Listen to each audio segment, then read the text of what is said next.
Hey guys, it's Faye from Solar Flow, and today we are diving deep into one of history's most infamous figures and wife killers, Henry VIII. We are also going to be exploring the 6 women that were connected to him for better or for worse. But we are not just looking into the history books, we are in fact tuning into the psychic currents and the energetic imprints left behind by a king, his queens, and the world they lived in. What kind of energy did Henry carry to wield such power and leave such chaos in his wake? What did his wives endure? And beyond the royal court, what was life like for women in this era, navigating a world where their fates were often decided by the whims of men? Through my intuitive and energetic lens, we will be exploring the echoes of the past, uncovering the deeper truths behind the stories we think we know. So let's step into the energy of Tudor England and see what it reveals. And to do so, we're first going to start by exploring some 3-dimensional information into Henry VIII and his 6 wives. But before we do, you may have noticed that today's introduction was in fact longer than my intros usually are, and I was also reading. And that is due to the fact that I consulted with ChatGPT and I allowed it to craft for me today's introduction. So you guys can weigh in the comments and let me know if you liked ChatGPT's intro or if you like when I keep it a little bit more off the cuff and I keep it real. I myself do like ChatGPT's intro, and in a perfect world, I would have liked to have been able to have memorized it and then passed it off as my own, except that would have made me a shitty human being, and that I am definitely not. So credit where credit is due, that was ChatGPT's, and you guys can let me know if you enjoyed it. So here we go. We're gonna start with some basic bitch 3D information into who Henry VIII was. Then we're going to be looking into his marriages to his wives, and then we're going to be getting into the goods that the guides have brought, specifically looking into Henry VIII's individual and unique energetic blueprint. What were the motivating factors in him marrying and marrying so frequently, and the energy of his wives as well. So here we go. Henry VIII, who was born on June 28th, 1491, and who had crossed out of his body on January 28th, 1547, was King of England from 1509 until his death in 1547. He is known for his 6 marriages and his efforts to have his first marriage to Katharine of Aragon annulled. His disagreement with Pope Clement about such an annulment led to Henry initiating the English Reformation, separating the Church of England from papal authority. He appointed himself supreme head of the Church of England and dissolved convents and monasteries for which he was excommunicated by the Pope.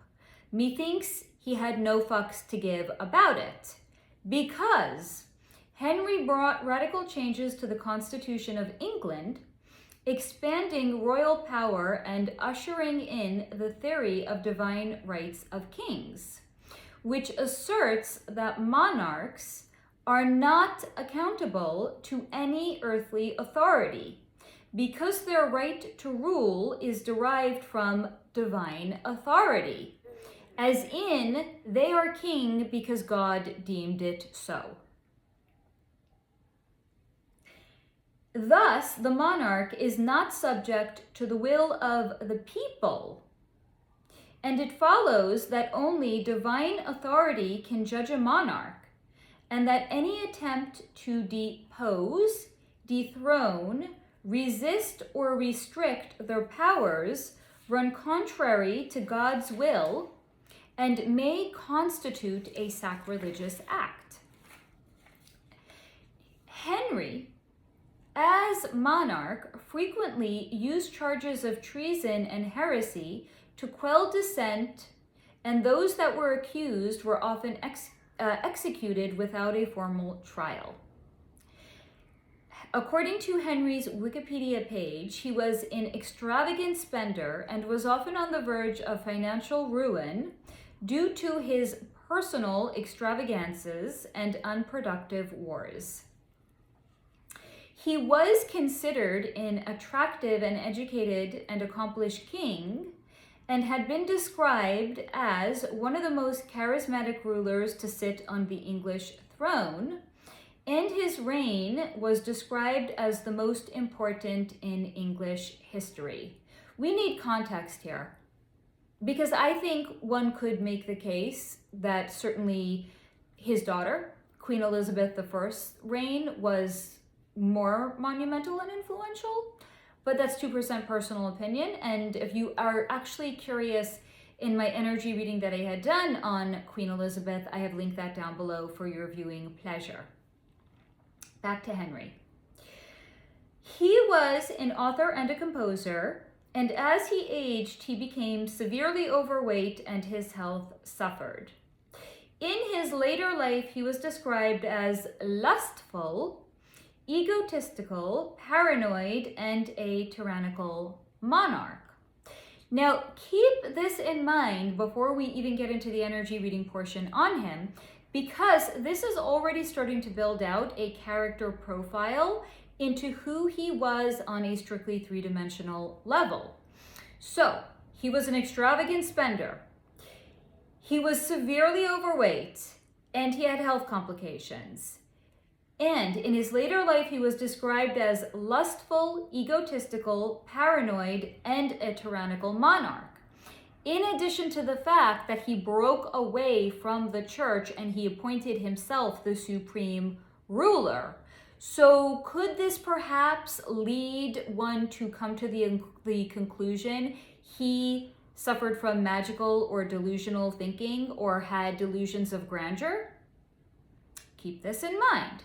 Now, when looking into his wives, of which there were 6, I found this to be interesting because in legal terms, only 3 of his wives were considered to be wives because 3 of his 6 marriages were in fact annulled by the Church of England, of which he had appointed himself the supreme ruler. See how convenient that was for him?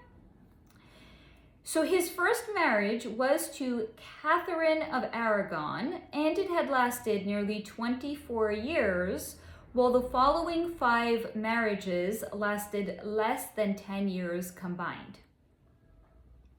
His first marriage was to the aforementioned Katharine of Aragon, which was from 1509 until 1533. At the time of his marriage to Katharine, Henry was 17 and Katharine was 23 years old. Now, Katharine was originally married to his older brother, Arthur. However, at the time of Arthur's crossing out of his own body, Katharine was then passed on to Henry. Now, Henry and Katharine had 5 children together. Actually, I think I had read that it was 6. I don't know why I wrote 5. For shame, Faye. Anyway, they had 6 children together, but only their daughter Mary survived to adulthood. There were no surviving male heirs. His next wife was arguably his most famous wife, Anne Boleyn, who was beheaded. However, prior to her beheading, they were married from 1533 until 1536. At the time of their marriage, Henry was 41 and Anne was somewhere in her late 20s. After Anne Boleyn's beheading, Henry had moved on to Jane Seymour, whom he was married from 1536 until 1537. Now, Jane Seymour did produce a male heir. However, shortly thereafter, she had crossed out of her body due to complications. At the time of their marriage, Henry was 41 and Henry was 44 and Jane was 28. After Jane Seymour had crossed out of her body, Henry had next married Anne of Cleves, whom he was married to for 6 months in 1540. Why only 6 months? Anne was not favorable in his eyes. We're going to talk about why that was and how she managed to escape with her life intact in the energy reading portion. But after he had their marriage annulled because he said it had never been consummated, as in they had never actually had sex together, she was then referred to as the king's royal sister.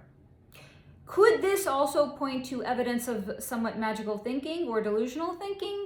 We get there. After his marriage to Anne of Cleves was annulled in 1540, he next went on to marry Katharine Howard, whom he was married to from 1540 until 1542. At the time of their marriage, Henry was 49 years old, and young Katharine Howard was anywhere from 16 to 18 years old. Her exact age at the time was unknown. Katharine Howard, too, was beheaded, and after her beheading, Henry had moved on to Katherine Parr, whom he was married to from 1543 until 1547. At the time of their marriage, Henry was 52 years old and Katharine was 31. This concludes the 3D information share about Henry VIII and his wives. We are now going to be commencing the goods that the guides have brought to me and what I suspect is the reason that you guys are all here. The energy reading portion into Henry VIII and his merry little band of wives. So here we go. As soon as I had connected to Henry VIII's energy, it was shown to me that he felt disconnected from himself, due to the fact that so much of himself was directly tied to his duty, his responsibilities to his country, and to his crown, and that outside of those things, he sometimes felt as if he himself did not even exist. So similarly to some of the other people that we have looked into, such as Elizabeth Taylor, who I had shared with you when looking into her energy, had failed to develop all parts of herself because why should she even bother? Because she was so beautiful and charismatic that she got her needs met anyway. For Henry, it was similar, but it was not because he was getting his needs met because he was so beautiful or so charismatic, so why bother? But rather, why bother developing as a person outside of that? Because anything that was going to be developed was not needed nor necessary for where he himself was going as first a prince and then as a monarch. So for Henry, as in all monarchs, it was important for them to be well educated, respectful and polished, and to also understand the importance of diplomatic relations. Now, diplomatic relations in this case is actually code for a prince or, well, any prince, whether they're going to be the one that graduates to being the primary, as in the king when their father passes away, but certainly anyone in a royal lineage.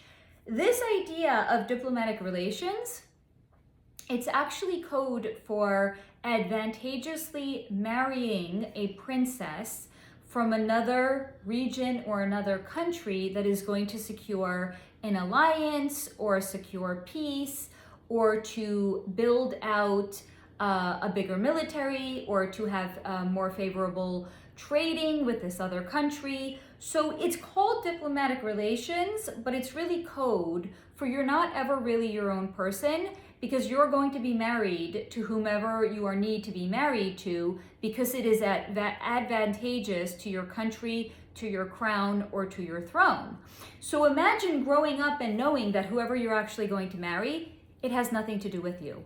You're never consulted on it because usually these betrothals happen, it could be even at the time of somebody's birth.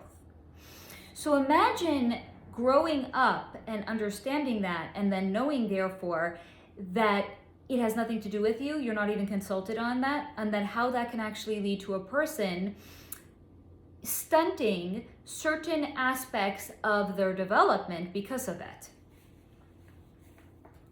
Because for Henry, as a prince, what was most important was to know your place, know what was expected of you, to show up, and to leave.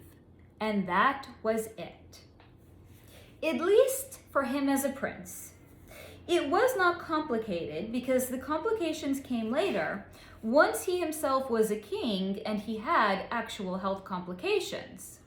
But his young life was relatively uncomplicated, if a bit boring. Because for Henry, as a young prince, duty came first. And again, he was never encouraged to pursue frivolous things or so-called frivolous things, even if they were passions of his, because again, it wasn't important for where he was going. As a prince, what was important? What was instilled in him? To be well-educated, respectful, polished, and to understand the importance of diplomatic relations. That was it. So it wasn't like he was going to become a chef no matter how much he liked food, because that would have been considered to be a station far below his stature. And it did not matter that he had an older brother and that growing up he did not necessarily think that he was going to one day be king, because people like him, as in royalty, they were above certain pursuits, and he was always aware that his own royal status had limitations. And while one might think that being a royal would mean growing up that he had no limitations, the reality was that, according to Henry, peasants were more free than he was. Which sounds ridiculous, yes, I know. Further evidence of this magical or delusional thinking. Because being a royal, while perhaps he could not do everything he wanted, Henry's biggest limitations were in fact his mind, not his external life circumstances. Because for Henry to even believe that peasants had more freedom than him showed how, in fact, out of touch he was. He was out of touch with how the elites lived and how that was so contrasted to how the peasants lived. Because had Henry gone to sea, he would have known that this concept of a peasant that was just struggling to survive, them somehow considered being more free than a prince, was just about as realistic to a peasant as the peasant themselves one day becoming a king. So Henry was a little bit out of touch with reality, and therefore he was also a little bit out of touch with himself. Again, out of touch with reality because in his mind, the peasants that were just struggling to survive, they somehow had more freedom than he, a prince, did. The peasants that were literally just struggling to survive, I remind you. So yeah, Henry, a little bit out of touch with reality and a little bit out of touch with himself. And his biggest limitations were not, in fact, external limitations that were placed upon him as being a prince, but were, in fact, his mind. And this was exacerbated in his later years by a head injury that he had received when jousting. Because this head injury was shown to me as causing memory issues for him, as in he would lose periods of time. So the head injury that he had received, it was in fact a traumatic brain injury, and it had led to Henry suffering short-term memory lapses. So he would lose periods of time, and after coming back to himself, he would have no idea how he got there or what he had been doing prior to it. So by today's standards, this would be the equivalent of, let's say, like going out with your friends, getting so shit-faced drunk that you black out, and then the next morning you wake up and then you're like, oh, my back, it hurts, what happened? And you go to look in the mirror and you're like, what the actual fuck? Because you've got like a big ass motherfucking like dragon tattoo on your back and you have no idea how the fuck it got there. You remember that you were out with your friends, you remember you were drinking, and then you wake up the next day and it's like, I have a tattoo on my back, I don't know how it got there. It was like that for Henry. He knew he was monarch, he knew he was in England, he knew who his royal advisors were, he knew who his wives at the time were perhaps, but outside of that, he was actually in fact losing pieces of his memory, and that further exacerbated this feeling of him feeling as if he did not know himself and as if he was completely separate from himself. Because now, in addition to him being out of touch with reality, he also was losing actual fundamental pieces of his reality. So it was exacerbating conditions that already existed inside of him, further causing dysregulation inside of him.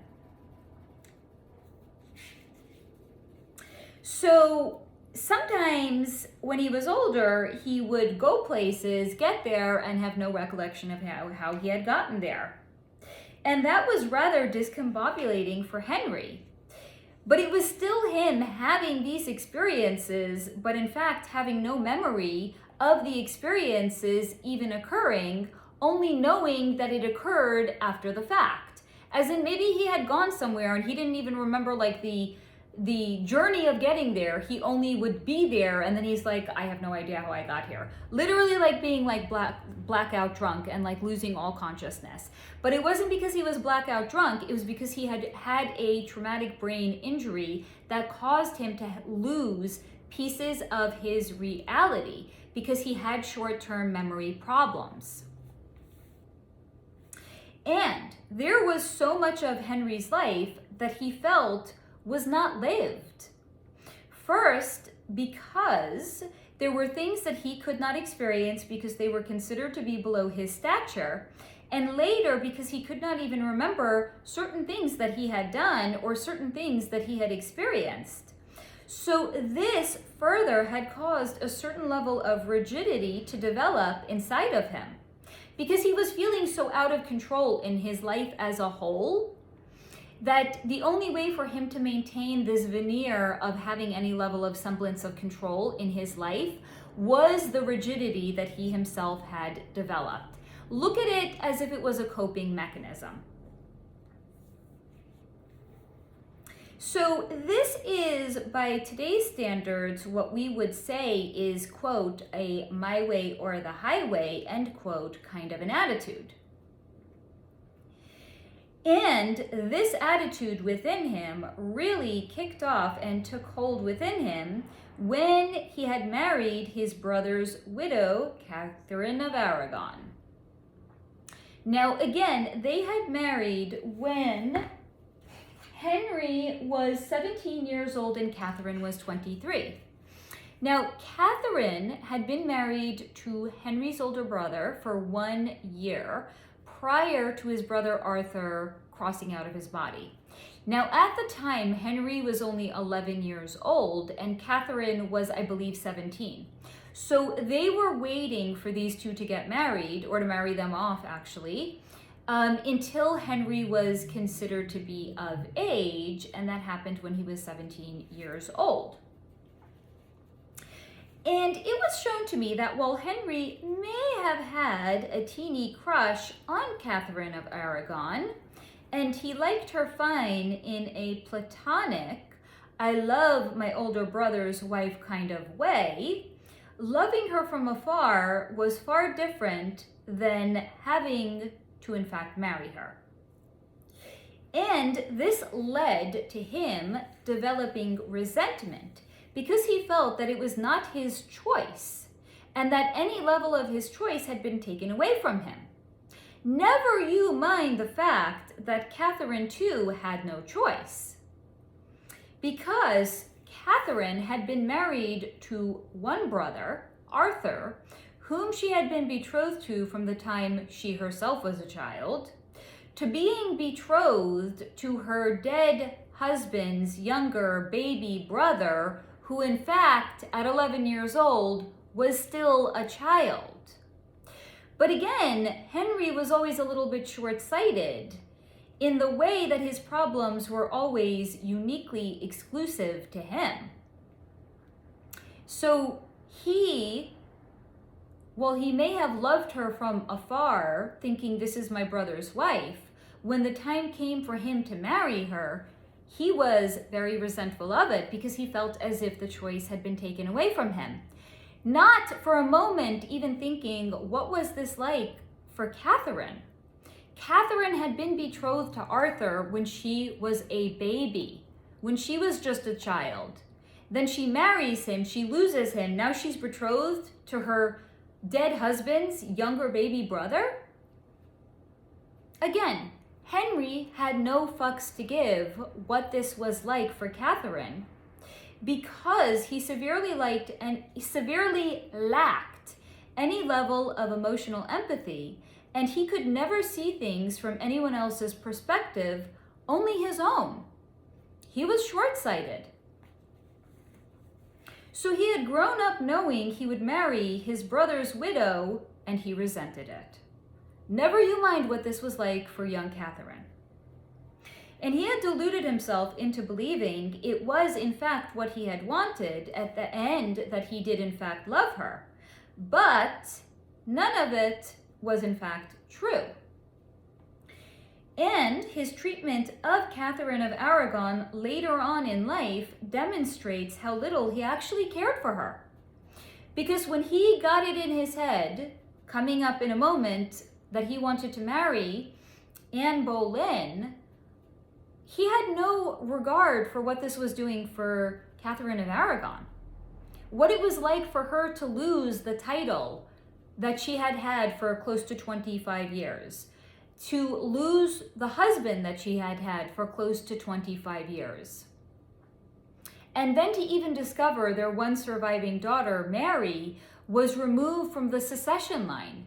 Because again, Henry lacked emotional empathy and was incredibly short-sighted. So his treatment of her later on in life demonstrates how little he actually cared for her, and in fact, how much he resented her. So Henry took his pleasures wherever else he could, and he took them frequently with mistresses, because sex to him was the one time and the one place he felt that it could just be about him and it could just be for him. Because again, so much of his life was about being in service to his country, to the throne and to the crown. And he even had to marry a woman that he did not necessarily want to, even though he had deluded himself into believing he did in fact love her. But it was Henry's desires that drove him and his pleasure to make sure that his needs were the ones that were always achieved. And because he was young, and he was handsome, and he was a king, there were always young ladies at court that were eyeing him, that were giggling around him, and they were all too happy to, on occasion, find themselves alone in a hall with him, where he could whisper in their ears and make them blush.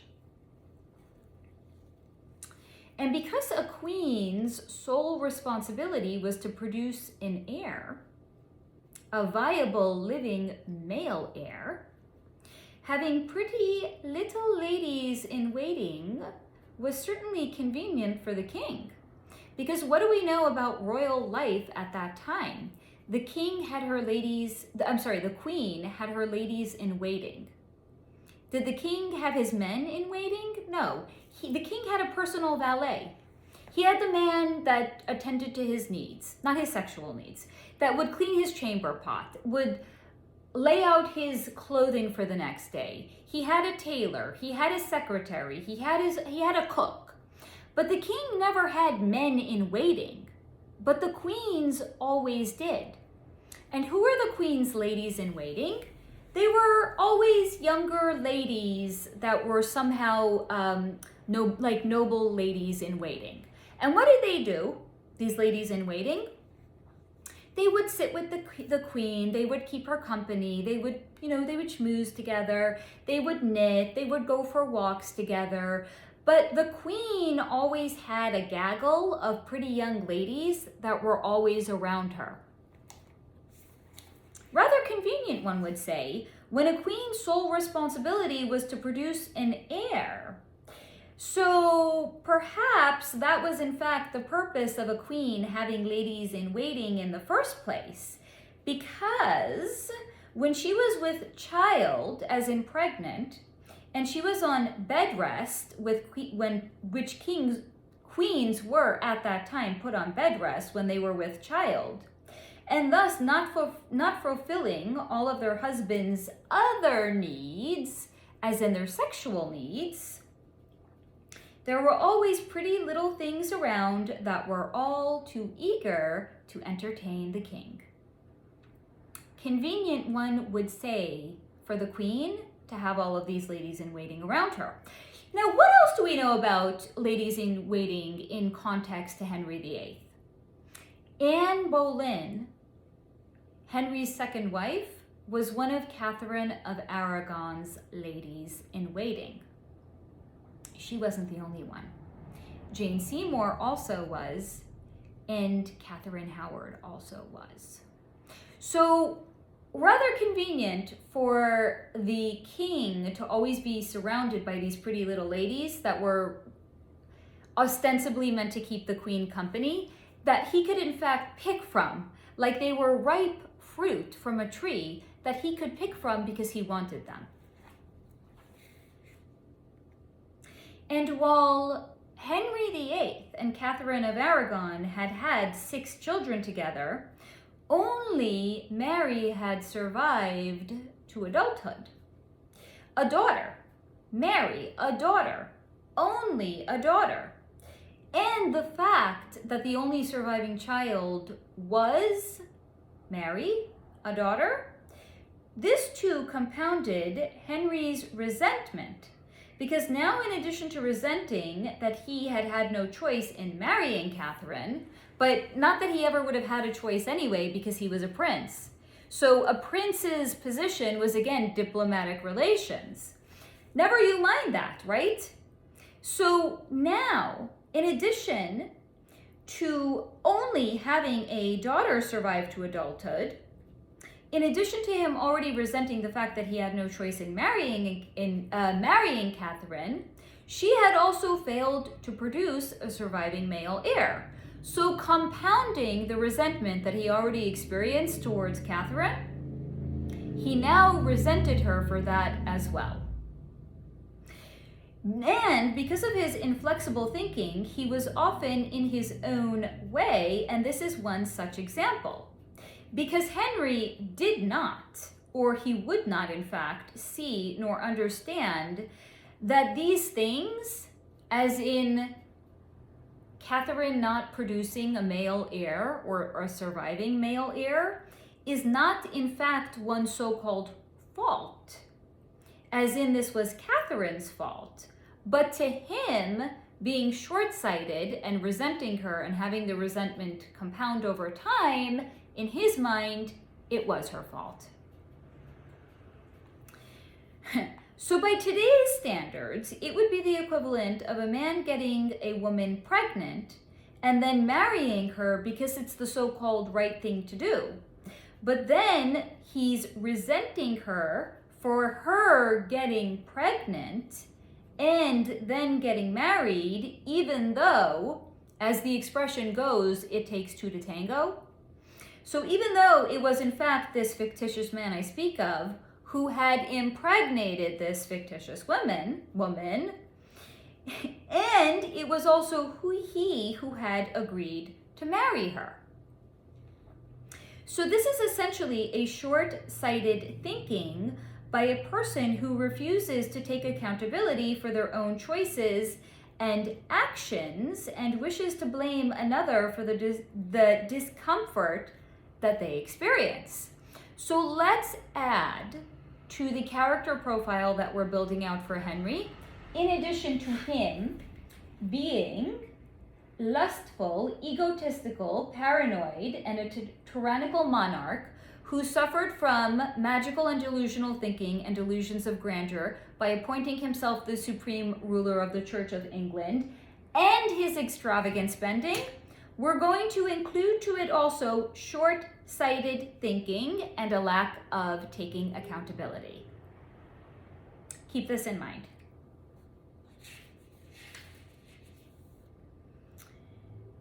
Where am I now? So, because could the problem have actually been Henry's? As in, again, it takes two to tango.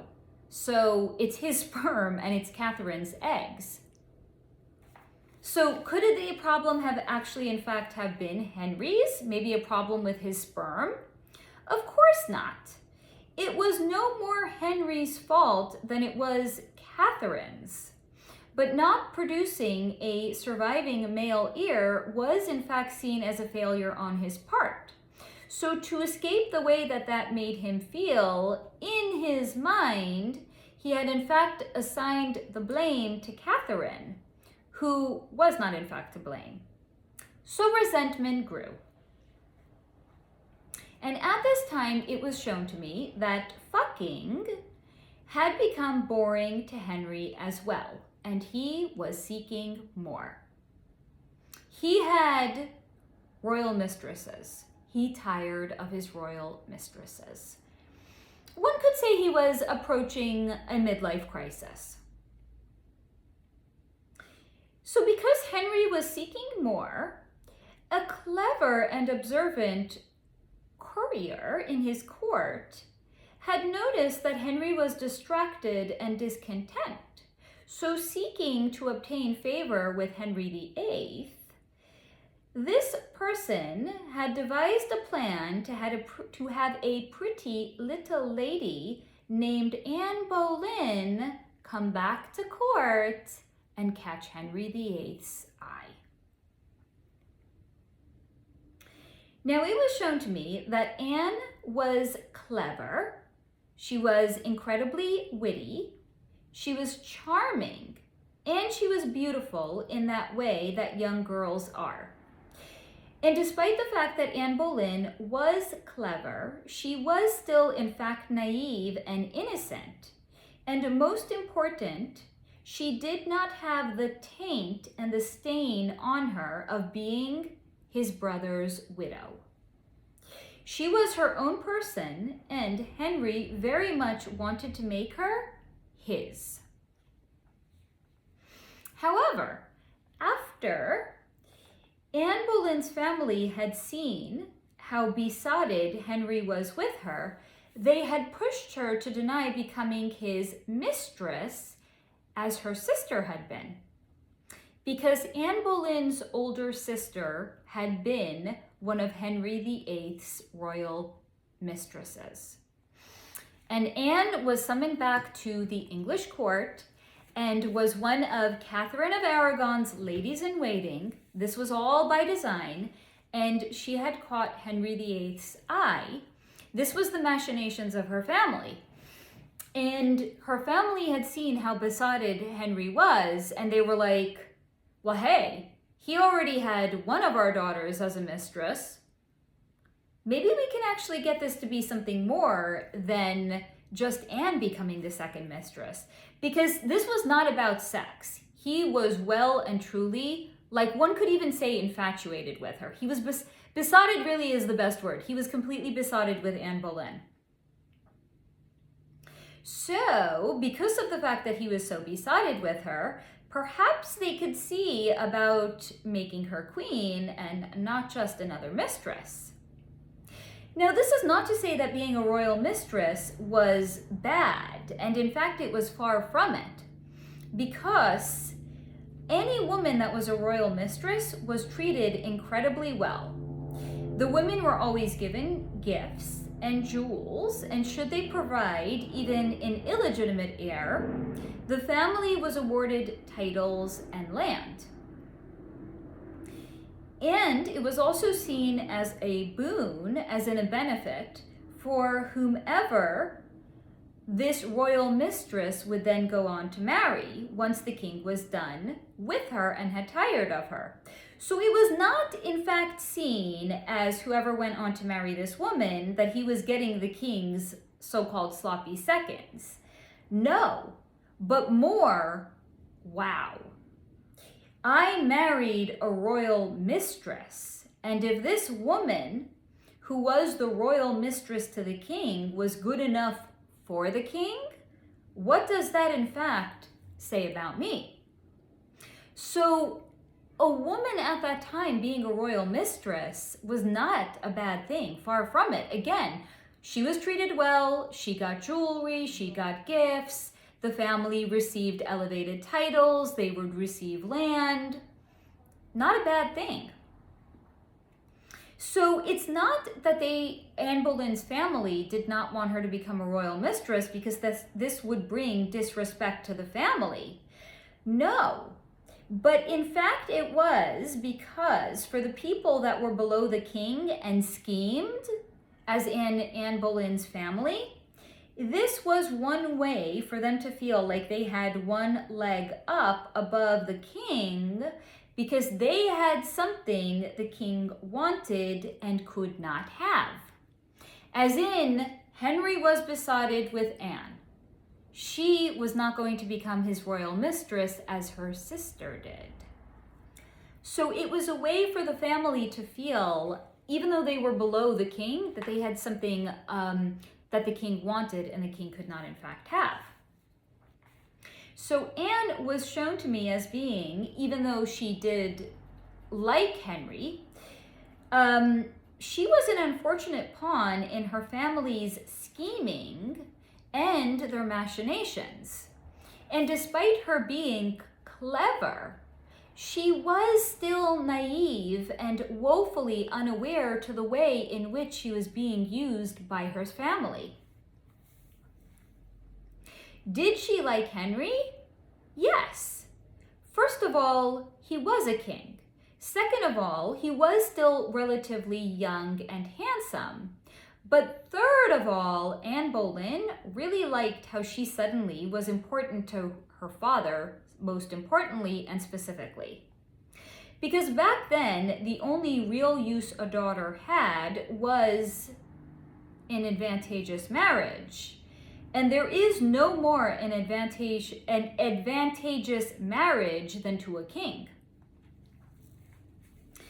Anne was suddenly very popular in her family and at court. And it was shown to me that her family had spent a small fortune on having new gowns in the English style made for her. Because if she was to be queen, best to look like it now and have Henry see how seamlessly she could fit into his life. Henry was indeed obsessed with her. And at this time, he was so obsessed, he was not even visiting his harem or had taken other mistresses. And for Henry, that was really, in fact, saying something. Because, as his daughter Elizabeth had told me in the energy reading I had done with her, virility was never one of her father's problems. Henry had had a very healthy libido. In fact, he had the sex drive of an 18-year-old boy well into his 60s. And at the time of his meeting Anne Boleyn, he was only in his 40s.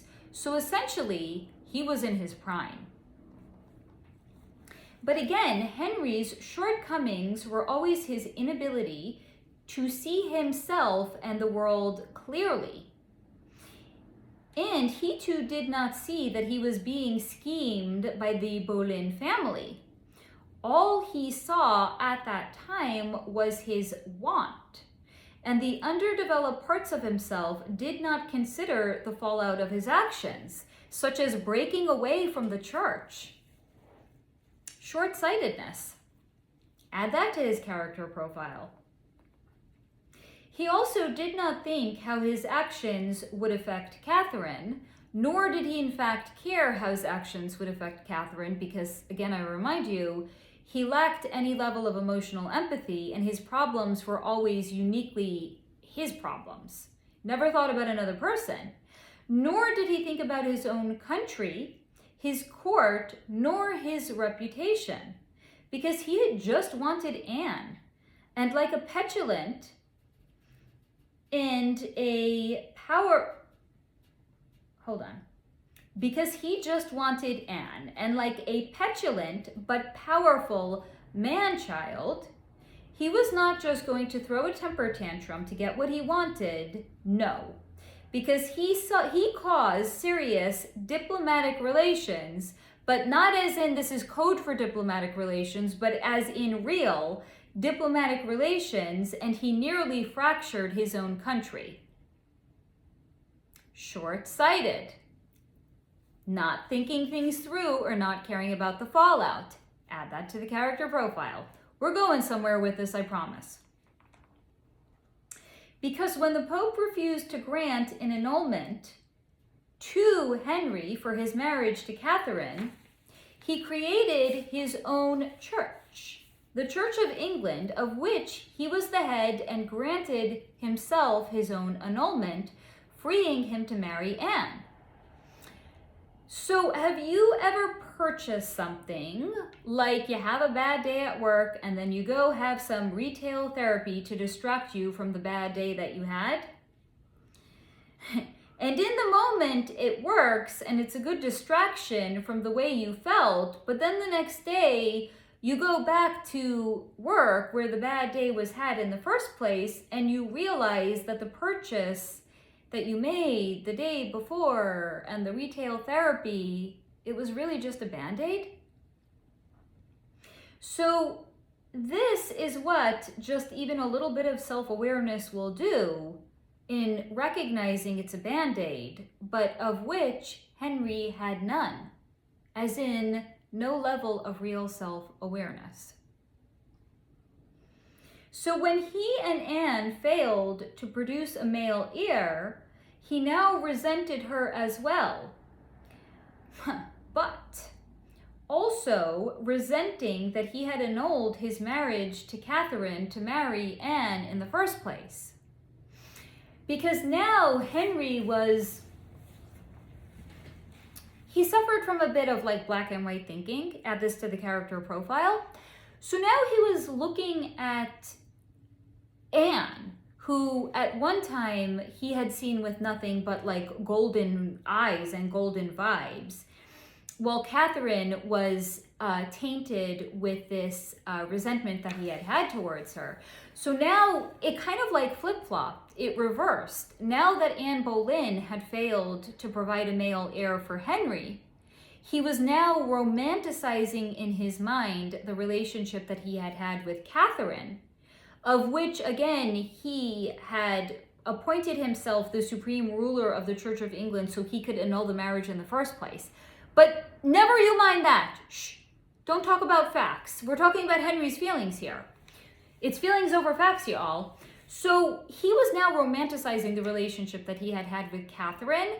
And again, it caused this reversal in his mind where now he was resenting Anne, whereas before he had resented Katharine.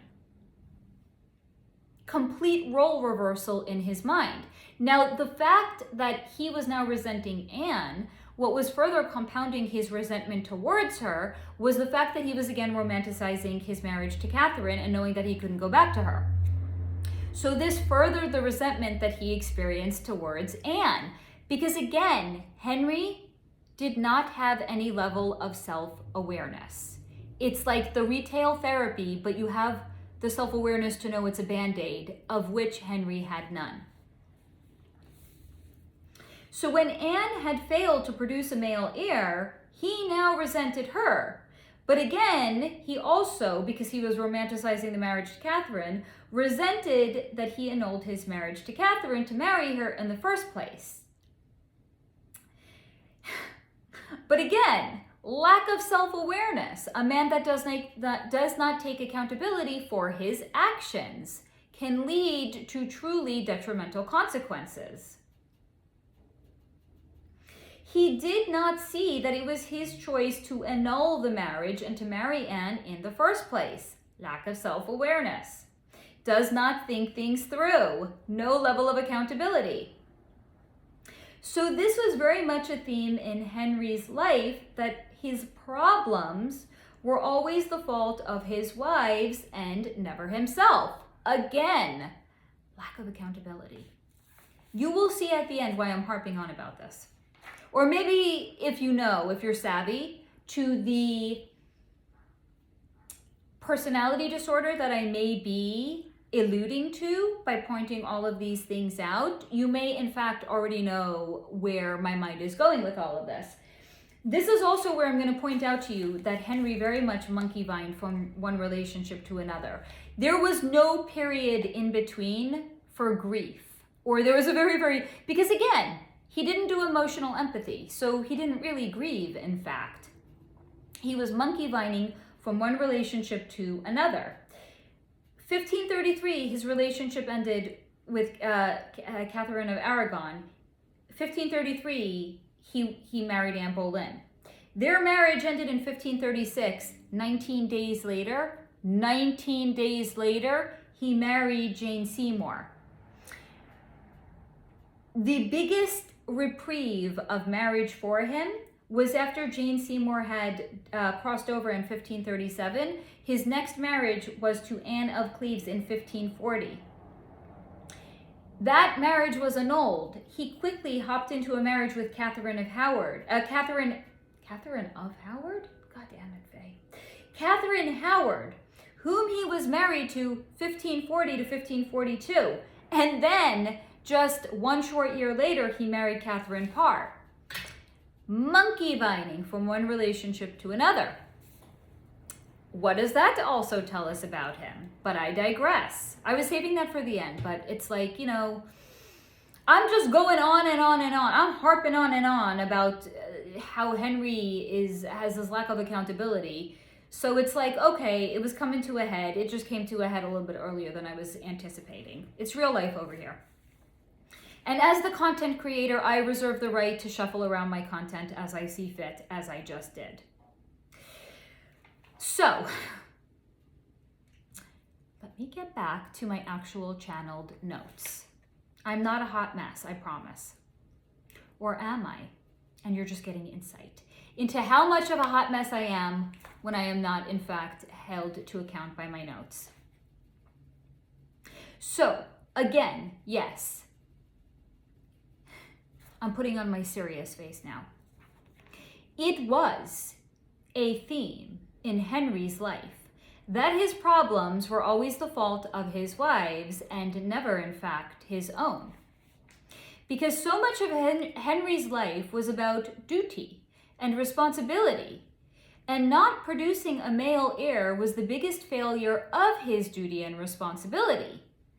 And not liking how that, in fact, made him feel, he always projected that failure onto his wives. And since he had already gotten rid of one wife for another, why not just get rid of Anne for Jane? He was already the supreme monarchy. He already could do whatever it is that he wanted. The sense of entitlement persisted and continued. He had already met Jane Seymour, because she was one of Anne Boleyn's ladies-in-waiting. So convenient. He had already met her. Young Jane Seymour, young and pretty, the little thing that she was, caught his eye. But because Henry's resentment grew in tandem with the older he in fact was, much of his original resentment towards Katharine of Aragon was now projected to Anne, and in his mind she had bewitched him, and it was her, in fact, who had gotten him to fall in love with her, and thus it tainted the way he himself now viewed her. So Anne was now vile. Anne was now an adulteress and a traitor, and Henry sought out, or in fact created, information to support these claims. Because was Anne Boleyn actually in fact an adulteress? No. Was Anne Boleyn in fact a traitor? No. But Henry created the information to support these claims so that way he could get rid of her. And because Anne had had miscarriages when she had been pregnant, this too was an affront to Henry's ability to produce a male heir, or any heir in this case. So in his mind, it was not his seed or his sperm that was faulty, because again, he was already failing in his ability to produce an heir or a viable male heir. So in his mind, it must have been the seed of another man that was in fact faulty in the case of Anne Boleyn. And he sought to seek out the supposed other men that Anne had had sex with, so that way he could abdicate the way the discomfort in the miscarriages had made him feel. Again, a lack of accountability, I remind you, coupled with a lack of a sense of awareness on his part. So in his mind, in Henry VIII's mind, it was an affront to his ability to produce an heir. And because that did not make him feel good, in his mind, it wasn't his sperm that was the faulty and defective sperm. It was another man's faulty and defective sperm. So then, because this is what the story he made up in his mind, his magical thinking, which was completely rewriting the facts of history, or rewriting the facts of his own life, he needed to seek out supposed men that were the perpetrators of having this defective sperm. Because it wasn't his defective sperm, Lord knows. No, that again made him feel incredibly uncomfortable. Now, I think at this point we can all agree that a lack of self-awareness can truly be a disastrous thing, as so brilliantly demonstrated by Henry seeking out men that she had never even had sex with to blame the miscarriages she had onto their faulty sperm. And then additionally by beheading Anne, whose only flaw was being born a woman to an overly ambitious family who used her as a pawn, to which resulted in not only her death alone, but her brother George's as well. And this also further brought shame upon their entire family. The Boleyn family had quite the fall from grace, did they not? They went from the older sister of Anne Boleyn being a royal mistress and having titles and land bestowed upon them, to losing not just one of their children, but two, and to bring shame upon them as well. Machinations, y'all. But Henry did not think about the Boleyn family and what they themselves were now enduring any more than he had thought about Katharine of Aragon. And he did not think about his baby daughter Elizabeth growing up without a mother any more than he had thought about Mary, his surviving daughter with Catherine, being separated from her mother and then being removed from the line of succession. Because, I remind you, Henry had a shiny new toy. Oops! I mean, he had a new love, Jane Seymour. And guys, it was love this time, but for real. So those loves that he had with Catherine and Anne, that was like training wheels love. That was like riding the bike with training wheels and thinking in your delusional mind, it's like I don't have training wheels on. I'm really riding my bike. And then getting the training wheels removed and feeling, wow, so this is what it's like? That's what it was like for Henry, because now he was riding the bike without training wheels, as in he was in love for the very first time in his life. For real this time, guys. Trust Henry. It was for real this time. It was totally love. And this was not the love that he talked himself into believing he had with his brother's widow, or the bitch, Anne, who bewitched him. It was with someone who was innocent and pure and utterly perfect for him. Jane Seymour. She was in fact lovely and innocent and naive. And it was shown to me that she lacked Anne Boleyn's cleverness, and she also lacked Anne's witty banter, but she made up for it with a perfectly agreeable disposition. And after Anne, that bitch, this is what Henry decided he needed. But it was also shown to me that it did not matter, in fact, what Jane was, because whatever she was, whatever she would have been, it would have been what Henry decided that he needed because he needed her, or as in he wanted her. And this is all the justifications playing out in his subconscious mind because, again, lack of awareness. And just like he could find the facts to support the narrative about Anne being an adulteress and a traitor, he would do the same for why he wanted Jane. And seriously, had Henry not suffered enough? You heartless people! Has Henry VIII not suffered enough? God damn it. For the love of God, the man, this is his energy, guys. Yes, I can be snarky. I can be a snarky bitch. Take that, Henry VIII. And my name's not even Anne. This is his energy. He was throwing a motherfucking pity party for himself. This is what his energy, this is what was in his energetic field. He was thinking to himself, have I not suffered enough? He had not one, but two lame duck wives that did not produce a male heir. Did he not deserve to be happy? Of course he did. And he found his happiness with Jane. And she finally even produced a male heir. But the gods must have had it out for Henry, because soon after producing their male heir, Jane died. Remember how Henry blamed his wives for not producing a male heir?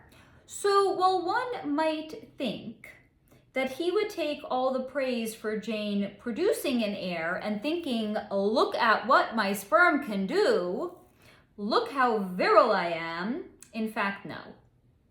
Because if it was the woman's fault for not having a male heir, and finally it was one woman that did produce him a male heir, well then it was in fact all her success for having one. And this fact of him in his mind believing it was attributed to Jane This fundamentally altered the way Henry viewed Jane. In his mind, she became saint-like and became larger than life to him, which is why after passing away, after he had had many of his other wives that he could have been buried next to, it was in fact Jane Seymour who Henry had chose to be buried next to. But he also took her being the one to produce a male heir to mean she was the only worthy one of producing him a male heir. Therefore, it was the worthiness that he assigned to Jane Seymour that he in fact was seeking to receive by being buried next to her. Because surely if he was buried next to a worthy woman, that made him worthy too. Mental gymnastics, it's incredible. Because it's actually incredible.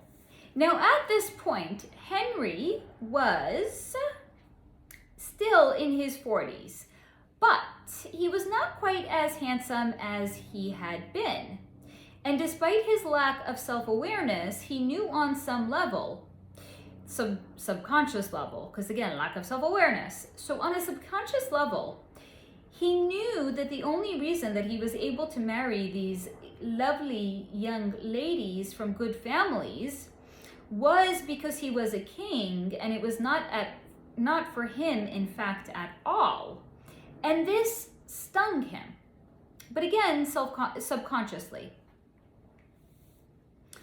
Was he in fact worthy?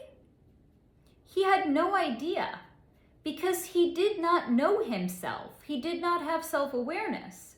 He had not developed all parts of himself, and he could not even remember everything that he was experiencing because he had short-term memory problems. So having finally had a so-called worthy wife in his eyes must have meant that he himself was worthy through his association of her. And that was a feeling he wanted to hold on to. It was a feeling of worthiness that he wanted to confirm inside of himself, that he clung to by wanting to be buried next to Jane Seymour. Now, despite her loss, it did not, as history tells us, stop Henry from seeking a new distraction. Because at this point, it was shown to me that that is in fact what his wives had become. Hopefully a pretty distraction designed to make him look good. Because now he had an expanding stomach and stinking pustules oozing out of his leg that was not in fact doing him any favors. And in some ways, Henry was becoming rather gross. Now, this is not me judging Henry or assigning this idea of him being gross because he was becoming overweight. No.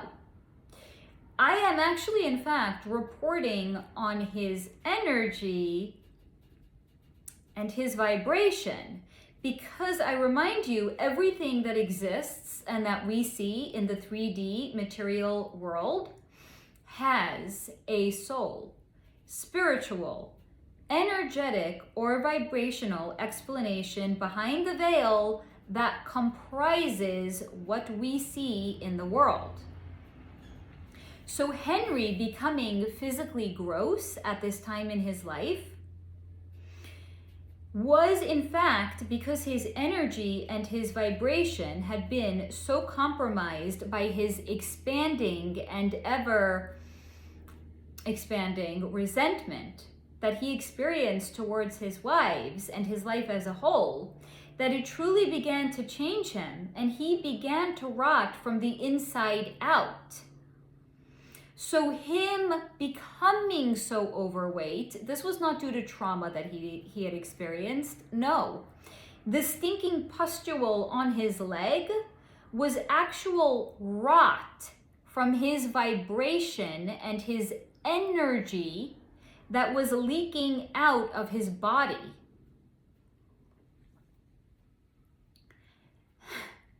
Being a monarch, however, he lived in a delusional echo chamber of still being told and believing that he was as handsome as he had always been. But his becoming betrothed to Anne of Cleves was in fact a gentle way of his couriers, as in those that were in royal court with him, attempting to let him know that this perfectly nice but plain looking woman was more akin to a matching reality for him at this point. Because they obviously couldn't say it to his face. He would have beheaded them. No one in their right mind, except maybe like the court gesture, but he's going to say everything, you know, in a really, really funny way. No one in their right mind would seriously like say to Henry VIII, who already had a history of annulling his marriage to his first wife and then beheading his second wife. No one in their right mind was going to say to him, you know, you're getting a little tubby, Henry. You have this pus leaking out of your body on your foot. What delusional world do you live in where you think you have a right to continue to marry these young, pretty little ladies? So no one was going to say that to him.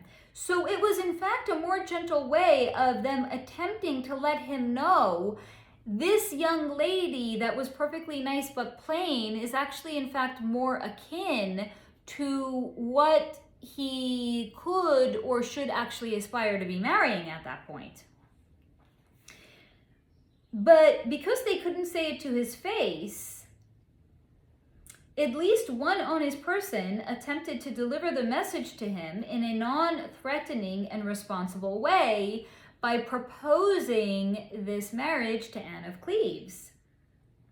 Because they hoped that once Henry would meet her, he would be swayed by her disposition. Perhaps he would even be calmed by it, because it was shown to me that Anne of Cleves was truly the energetic equivalent of plain bread. She was like the energetic equivalent of like Wonder Bread. As in, not spicy, but could absorb spice. She could then therefore absorb Henry's temper and neutralize it. Anne, however, was terrified of Henry. Because Henry at this point had developed a reputation across Europe, and it was not possible for it not to be known what he had done to his wives, and that if they displeased him in any way, even if they displeased him by not producing a male heir, he could do away with them. But it was logical minds that knew that this was out of control of the women that Henry, in fact, was married to. So, yeah, Anne of Cleves knew about Henry VIII's reputation. So then you may be wondering, and it of course begs the question, if Henry VIII already had a reputation, how could any family member of a maiden agree to send their young daughter to him as a wife, since he had already gained the reputation of a mad king? Well, mad or not, Henry VIII was still king. He was still king of England, and having your daughter marry him was still an advantage to your country, and it was in fact considered to be an honor.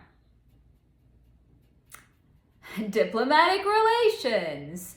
Daughters to nobility and to royalty were seen as little more than a pawn on a chessboard at that time. It was no different for Anne of Cleves. And if one's daughter was pleasing enough to a king, such as Henry VIII, and if she was pleasing enough to him because of her disposition, if not her looks, then in the case of Anne of Cleves, who was perfectly nice, if plain looking, it was certainly considered to be worth it to the family. Was this a symptom of an out of alignment society to view things this way? Sure. As in looking at people as nothing more than a pawn on a chessboard to be traded for an advantage or to find favor in another person's eyes? Yes, sure. It is absolutely a symptom of an out of alignment society. But when exactly have we been living in alignment? Because I look at a lot of history and at a lot of historical figures, and so far I have yet to see a time that we in fact have been living in alignment. Because this is the energy of the 3D material plane. This is the energy of the world. And this is just another example of a time that we were living out of alignment. When powerful men would sell their not powerful daughters to more powerful men than even they were, and paying, not only were they trading or selling their daughters, they were the ones that were in fact paying for the honor and privilege of selling your daughter to a more powerful man, because they also paid a dowry. So it's not even like the king is buying a woman. No, the king is being paid to take the woman. And it was considered an honor to do so because this was a king. Even though he was a mad king, he was still a king. And this is done with the hope that some of the power that the king that you just sold your daughter to and paid the king to take, that some of his power would transfer to you, the father of this daughter, who otherwise has no inherent value to her. Because you're just hoping that some of the power would transfer to them. It's an honor. This is still the King of England. It doesn't matter if he's the mad King of England. So yeah, this is just another symptom of living out of alignment and where people fall prey or are seduced to the energy of the 3D material plane. Oh, honor. Oh, prestige. Oh, here, take my daughter, take some money because I will now be infused with honor and prestige vis-a-vis the fact that it is my daughter I just sold to you. And I paid you to take her as well. Now, perhaps because of Anne of Cleves' disposition, it would have worked as well because of her energy, except there was a very real language barrier that Henry was not motivated to try to overcome because 3D energy, Anne of Cleves was just not that pretty. Perfectly nice, perfectly plain, had wonderful energy that was akin to Wonder Bread and could absorb the spiciest of the spices. But again, it's just Wonder Bread. It's not like a wedding cake with bells and whistles. It's just bread. She was just too plain. Did she speak English? Yes, sure, of course she did. But she was terrified of Henry. And she was terrified of saying the wrong thing for fear that he would behead her. So she barely spoke, and it was shown to me that she pretended she did not know. She pretended to know less English than she in fact did know. I think she was like from Germany or something like that. So she could speak English. She knew how to speak English. Certainly she could hold a conversation with him. She was just so fucking terrified of him that she pretended to know less English than she in fact did know because she was terrified of saying the wrong thing, lest she lose her head. And Henry was not motivated to try to overcome this perceived language barrier that in fact was a fake language barrier, because she was not pretty enough for him. And because of his lack of self-awareness and self-knowledge, he still felt entitled to a pretty young wife, of which Anne of Cleves was just not pretty enough for him. And in the end, it was shown to me that it was her fear of Henry VIII that actually perhaps had saved Anne of Cleves' life. And here's why. So it was this faux language barrier, along with her energy being so neutral, she was perceived as being so non-threatening, so vanilla, so neutral. She just existed. She just was. That no one could see any reason nor find any justification to unalive her as they had with Anne Boleyn. Because again, she pretended she didn't really speak too much English. So she barely spoke, so no one could make the claim that she was planning treasonous machinations with people to unalive Henry, as had been the case with Anne Boleyn.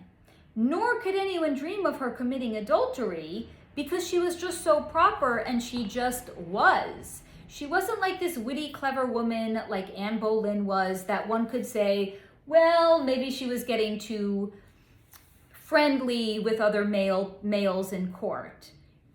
No one could say that about Anne of Cleves. She was, again, like Wonder Bread. Like, I don't know, unless you're like gluten intolerant, can anyone say anything bad about like Wonder Bread? It just is. Like, you could do anything with that motherfucking bread. You want to put some ham and cheese on it? Do it. You want to make peanut butter and jelly? Okay, go for it. Like, it's so versatile. It just is. This is Anne of Cleves. Her energy was versatile. She just existed. She just was. So because she just was, there was nothing bad that another person could say about her. So then, how does a king with a perfectly fine, albeit boring and not so pretty wife, what does he do to get rid of her? Well, you give her a title, the king's honored sister, you give her a home, and you give her ladies in waiting to live out the rest of her days with. That's what you do. And Anne of Cleves gladly accepted it because, again, I remind you, she was terrified of Henry. So she gets to get out of the marriage of a man that she's afraid of. She gets a title. She gets a house, like a gangster house. I think this was actually like the estate that belonged to like the Boleyn family. Okay. She's getting out with more than she ever anticipated that she was going to get out with. So yeah, she gladly accepted it. And it was in some ways more than Anne Cleves thought that she would have. Because first of all, she got to keep her head. Very real concern. So she got to keep her head and she got a home. This, in fact, created tremendous goodwill with Anne. And it had been shown to me that Anne of Cleves and Henry VIII had remained good friends, and there was platonic affection that existed between them. Because again, by Henry letting Anne of Cleves out of the marriage and giving her like a home and a title and company, she could keep her ladies in waiting. This created enormous goodwill between them. So there was platonic affection that existed between them. And it was shown to me that Henry did on occasion visit her and confide in her. And it was at this time when he was visiting her, and now that she wasn't afraid she was going to say the wrong thing and she was going to lose her head, because she was no longer married to him, she did start to give the appearance as if she was learning more English and she could communicate more effectively with him. So he did confide in her, and he appreciated her agreeable nature. So she would sit and listen to him, and that's in fact all he needed at this time, was just a neutral vanilla energy person that he could just talk to and he could be heard. And because Henry gave her a nice life, she did come to respect him and she did appreciate it enormously.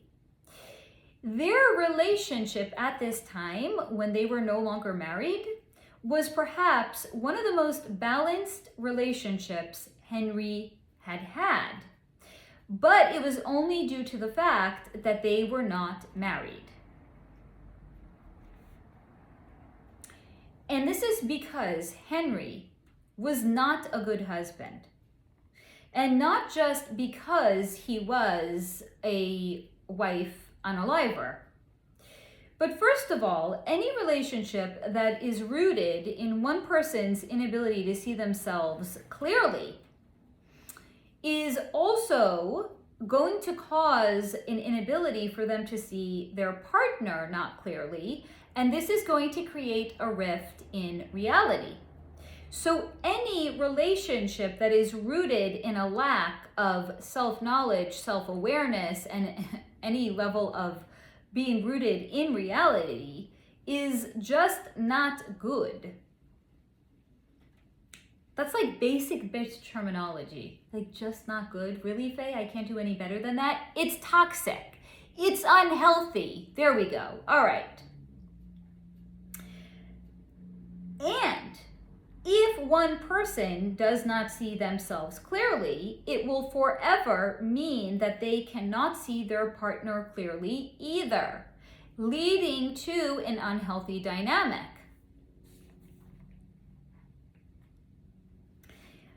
And Henry did not see his wives as people outside of their ability to produce him a male heir. Now, of course, one could say that this is true for all monarchs at that time as a whole. But the other monarchs, whether they were able to produce a surviving male heir or not, did not annul their marriages to their wife of 25 years, nor unalive a wife on trumped up bogus charges of adultery and treason. As Henry did, because once his wives outlived their usefulness or he became bored of them, he would do precisely this. Because Henry VIII was so fundamentally lost to himself, and he had no idea how to regulate his own emotions, that he projected every uncomfortable feeling that he himself had onto his wives, who continuously disappointed him.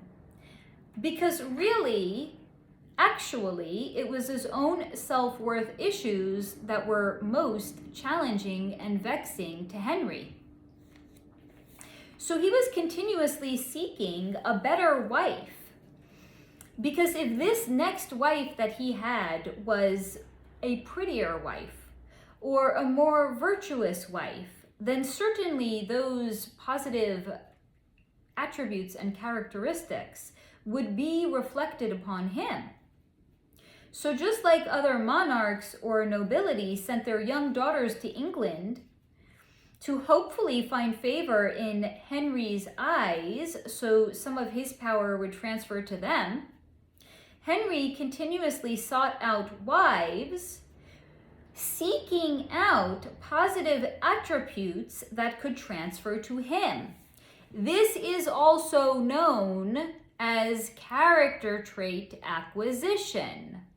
So he was always seeking a prettier, younger, more virtuous wife, because then by virtue of them being prettier or younger or more virtuous or whatever it was that they had that he didn't, he wanted, through virtue of the fact that he was married to them, to acquire those attributes. Add this to the list of character traits in the character profile that we are building out of Henry VIII.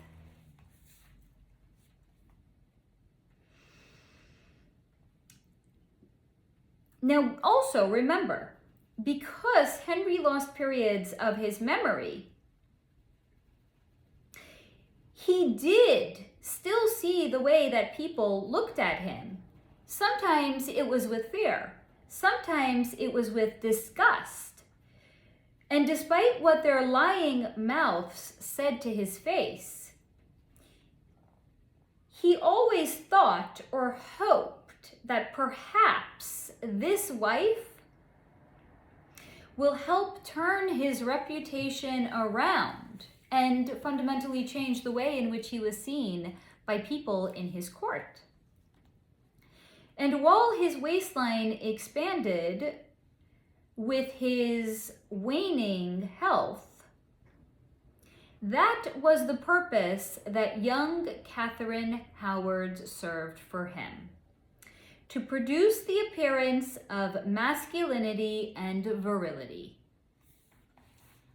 Because Katharine Howard was young, she was between 16 and 18 years old. She was young, she was pretty, and she was the ultimate, if you will, royal trophy wife to an older king that was in the older years of his life with an expanding waistline. She was a teenager and he was 49 years old at the time. She was the ultimate trophy wife.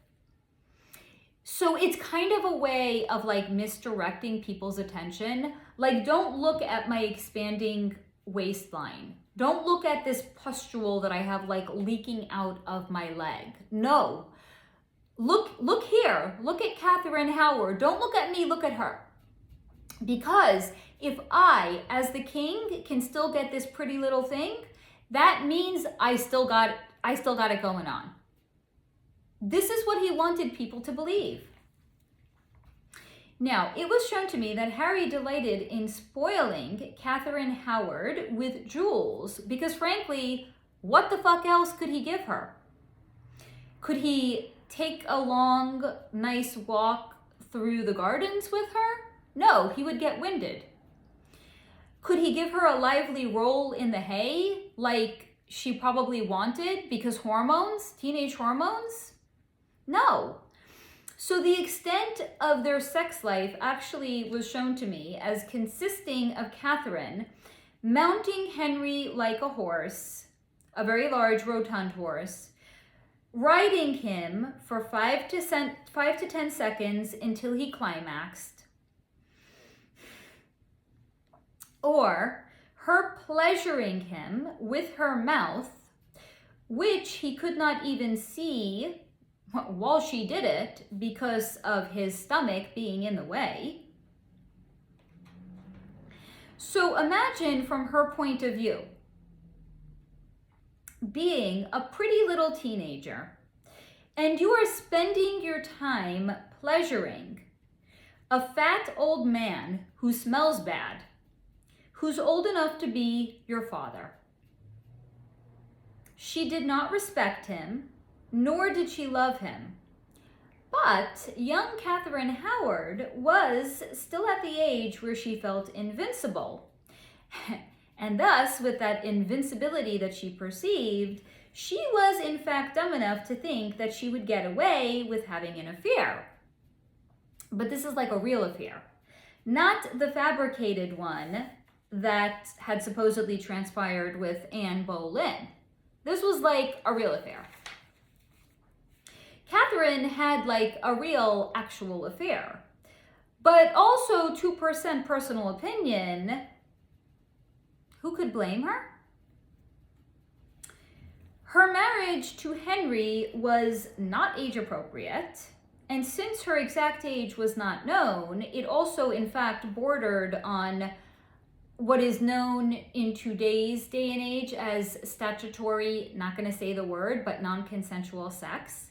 So that's where a minor, even if they are consenting to have sexual relations with an older person that is of the legal age, it is considered to be something called statutory, again, not going to say the word, non-consensual sex.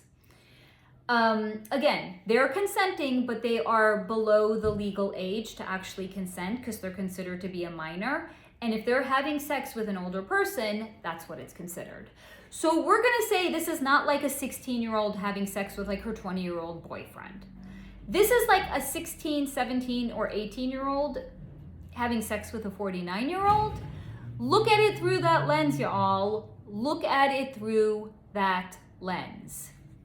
It was not age appropriate. Not only was it not age appropriate, it was not to somebody that she was even attracted to. Again, she was like a pawn on a chessboard. However, her affair was age appropriate, and it was with somebody that was someone she was actually attracted to, age appropriate, and it was for her. And it was not where she was put together with a dirty old man to fulfill his fantasies, which essentially was what her job was. It was to present the appearance that he was still virile, he still had it going on, it was misdirection, it was him, again, lacking the self-awareness to know that he, in fact, didn't have it going on. He was a fat old man who smelled all the time because he had like this pustule coming out of his leg. He couldn't come to terms with the fact that he was aging. So him marrying Katharine Howard was, again, the character trait acquisition. I'm not a dirty old fat man. Look at this young pretty wife that I have actually acquired. And she fulfilled fantasies for him. Katharine Howard was used to parade around court and to make other men jealous of the pretty little thing that Henry could still marry because Henry VIII is king and you aren't. That's what it was literally like. So if you want proof that the elite have always been a little deviant, or at least completely shut down emotionally, everyone at court saw Henry was cavorting with a teenager who was barely no longer a child. And instead of their instincts to protect young Katharine Howard, they all watched her and thought or hoped perhaps she'll be the wife that will make the king happy again and tame his growing, capricious nature. She was a young sacrifice, metaphorical, to make an old and crotchety king happy, and no one thought about Katharine and her well-being. No one, in fact, really thought about any of Henry VIII's wives, but at least the wives that came before Katharine Howard had all been adults. And Katharine was practically a child, completely on her own and in over her head with court politics and practices. Young Katharine just wanted something for herself, but when she did it, as in she had an affair, it was adultery and she was executed. But when Henry did it with his royal mistresses, it was just what a king did. Double standards much? Anyway, with the affair revealed, Katharine was stripped of her title and executed, once again leaving Henry the most ineligible bachelor. He was at this time, was he 50 yet? Yep, he was in his 50s. He was 52 when he married, what's her name? Katherine Parr. So he was in his 50s, and perhaps, just perhaps at this time, he had achieved some level of temperance. Although he did pursue Katherine Parr, who went on to become Henry's sixth and last wife. Although she was older, and twice a widow because she had lost both of her earlier first husbands, she was still just in her early 30s. So like, what a departure. Like, talk about course correcting, like jumping from a 16-year-old to like a 30-year-old. Now, it was shown to me that Katherine Parr was wary of Henry, and frankly, who wouldn't be? Again, 2% personal opinion. But Katherine herself was nursing herself back to wholeness after losing yet another husband. So she had her own mental and emotional needs to tend to. Henry, however, did not care about any of that because, again, he lacked any level of emotional awareness or empathy towards another person. So he actually saw Katherine Parr losing her most recent husband as fortuitous for him. Like, why let a perfectly good widow go to waste when I can marry her? As this meant she was free to be pursued, and pursue her he did. And while Katherine was not keen on the idea of marrying Henry, because again, he had a rather dubious track record to say the least, because Henry, what the fuck did I write here? While Katherine was not keen on the idea, guys, we're almost 2 hours in, like, it's gonna happen. It's real life over here. While Katherine was not keen on the idea of marrying Henry, as his wives had the unfortunate event of losing their heads, or their lives, or their queenly status, she was feeling tender, recognizing how fleeting life actually was due to the fact that she had just lost another husband. And she thought perhaps she could do some good. Perhaps she could reunify Henry with his kids and bridge the gap that existed between them. And it was shown to me that she looked at Henry and saw how unwell he was. But this is different than the way Katharine Howard looked at him, right? Like, this is a more mature woman. She was in her 30s, so mature. But she looked at Henry and she didn't see this fat old man, and she wasn't feeling like she was being used sexually by him. No, because again, she was a little bit older. She was a little bit more settled in herself. So when she looked at Henry and she saw how fat she was looking at him and she was recognizing how unwell he was. She wasn't, smelling this pustule and thinking, oh, he's gross. I can't believe I have to sexually satisfy this man. Again, she was looking at him and she was thinking, he is unwell. How many years left does this man have? How many years left does he actually have that he could be reunited with his children? And because she herself had experienced loss not too recently before, it was so much more of a reality to her, and she recognized the inevitability of the upcoming death of Henry, and she thought maybe she could do good before that. Building out, character profile, like juxtapose this to any of his other wives. Not throwing shade, just making an observation here. And it was shown to me as really the only reason that she had agreed to marry him, secretly anyway, because again, no one in their right mind would say anything towards Henry VIII that he didn't want to hear, right? Delusional echo chamber that he lived in. So secretly, the only reason that she'd agreed to marry him was due to the fact that she was highly empathic and she could not imagine how Henry's daughters had suffered. She knew that Mary was no longer in the line of succession, and what Mary, being an older teenager, had seen had happened to her mother. She knew that Elizabeth had grown up without her mother, Anne Boleyn, and was also not in the line of succession. So in her highly empathic nature, she was feeling for his daughters first and foremost. So she had made it her mission to become acquainted with Mary and Elizabeth, but not just to form a connection to them, but to form a real bond with them and to bring them back into the fold.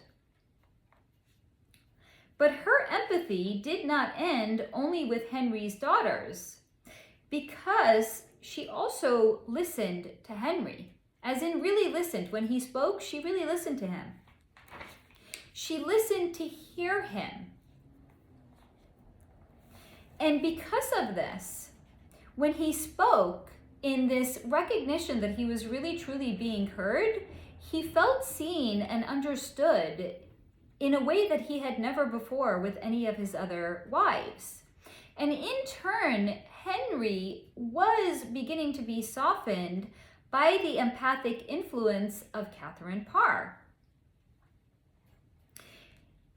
But I remind you, no one could ever hold a candle to Jane Seymour, who had produced a male heir for him, and in who Henry had assigned this saint-like status to.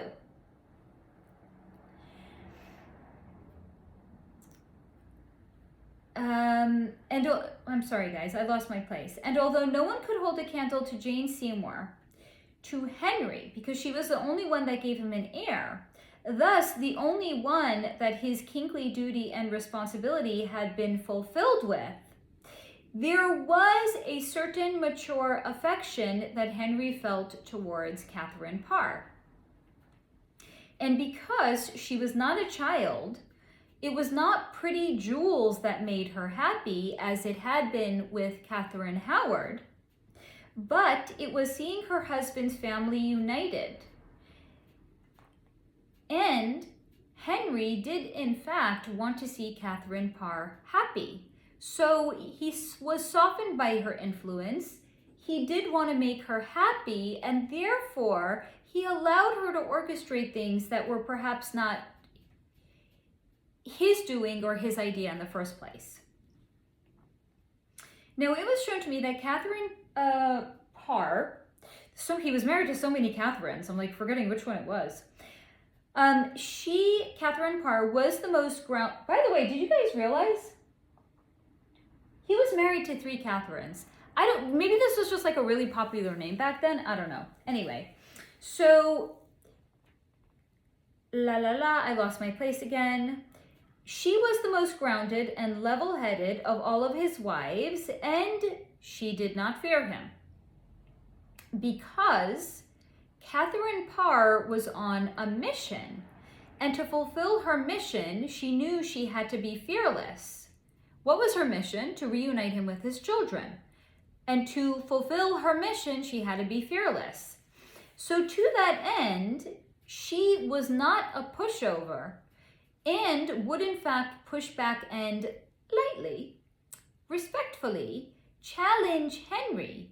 And he found he liked it, because when she did push back, it mimicked some of the sexual spice that he had had in his earlier years. But this was a spice of a different kind. It was intellectual spice, not sexual spice. But it reminded him of a time when he did have sexual spice, and he liked it. So this was a growth expansion spice on Henry's end. And surprise, surprise, in his later years, when Henry was in the fall season of his life, part of his energetic harvest included bringing his children home, literally, but also energetically. And some could maybe even make the claim spiritually. Because as a monarch, Henry, again, when he had broken with the church and had ushered in the theory of divine rights of kings, which again, I remind you, asserts that monarchs, their right to rule is derived from a divine authority. So one could say, on a spiritual nature, if one prescribed to this belief, restoring Mary and Elizabeth to the line of succession was a spiritual coming back home for them as well. because monarchs believed they were God in man's form. So by restoring them to the succession line, he bequeathed them again in their own godly forms. But also by restoring them, they came back to the house Tudor once again. So it was literally, one could say, like a harvest for Henry VIII. He was in the fall period of his life, not as in like he was falling, but if you look at every stage a person has in their life, we have different seasons. Like your spring season is when you're younger. The summer season is when we're like more in our middle aged. And the fall season is when we're advancing more into the later years of our life. So his fall season and the harvest was an energetic harvest where he was bringing his children back home. So one could also say that Elizabeth becoming the monarchy and even England experiencing the Renaissance of art and literature under her reign was in fact due to Katherine Parr. Now that Katharine had unequivocally proven herself to Henry, at this point, I said that funny. Let me try that again. Now that Katharine had unequivocally proven herself to Henry at this point, and thus he had chosen her to rule as regent in his stead, should he become unalived in the war with France, because he did appoint her to be regent in his stead. But honestly, this was not incredibly likely that he was going to be unalived in the war, because it was not like he was going to be mounting a horse. He couldn't mount anything. But he was not going to be riding into battle on horseback with a sword in hand. But this was more meant as a symbolic gesture of his trust and his faith in her, because she had proven herself to him.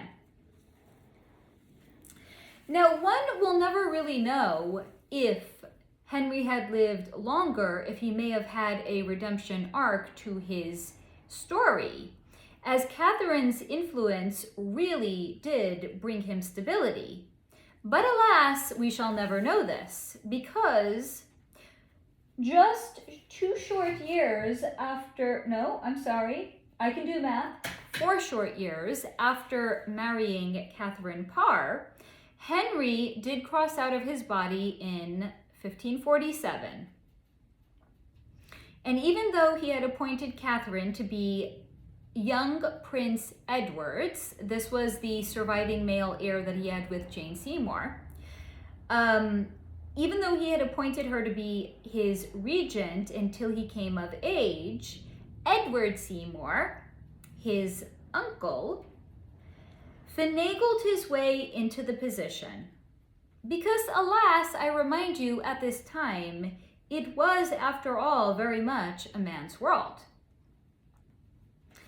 But despite this, it was shown to me that Katherine Parr did mourn Henry, as there was some level of an emotional attachment between them. But she did go on with her life just as she had when her 2 prior husbands had passed away, and she had gone on to marry another. She actually married a man named Thomas Seymour. It seems like a lot of incest in the royal court. I don't know what to make about all of this, but okay, different strokes for different folks. So she had married a man named Thomas Seymour, Jane Seymour's brother maybe, and the 2 had a daughter together. Though shortly thereafter, she herself also crossed out of her body as well. Thank you, universe. Although this is a story about kings and queens who lived in castles, was there really any happily ever after that was experienced? Outside of securing their places in history and playing the parts their souls agreed for them to play in this particular lifetime, were any of them truly ever happy? Does it matter? Because all of Henry's wives did in fact live better than peasants, despite whatever erroneous beliefs Henry himself had about it. But also, this was real life and not a fairy tale, and happiness with an ever after is not a right nor even a guarantee. Henry did in fact instill a lot of fear and low vibe emotions in his wives and in his court as a whole. He was at times fickle and capricious, moody and depressed, and haunted by the gaps in his memory that he did not retain. He could be rageful, emotionally immature, selfish, and insecure, but he could also be generous and brilliant.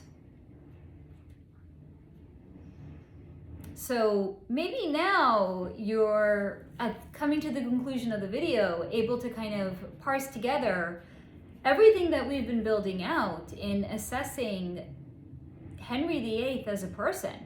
And maybe he did in fact have a personality disorder? One of the cluster Bs? Maybe.